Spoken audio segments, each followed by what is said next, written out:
Good morning guys. নটা ফ্যানটা of কর,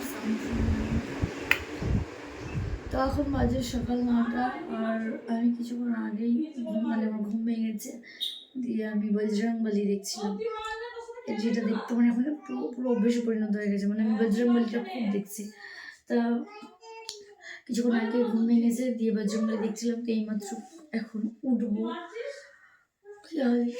আমার বোন আজকে উঠে গেছে অনেক তাড়াতাড়ি, পুজো দিতে হয়েছে তাই। গোপাল এনেছে তো, দিয়ে পুজো দিতে হবে। তো সকালবেলা উঠে উঠে পড়েছে তাড়াতাড়ি। আর আমার তো চোখ খুলছিল না, মনে হচ্ছে আর একটু ঘুমোই। আমার একটু আগে যখন আমার ঘুম হয় না তখন তোকে খুঁজছিলাম। তারপর থেকে মনে পড়লো উঠে পড়েছে। তো আজকে আর সারাদিন কী করবো না সমস্তটাই শেয়ার করবো। এদিকে ব্যাকগ্রাউন্ডে মিউজিকে করে আওয়াজ হচ্ছে, ওটা লাডুর আওয়াজ। তো সবাইকে গুড মর্নিং। আজকে সারাদিনটা কীভাবে কাটছে সবটা শেয়ার করবো।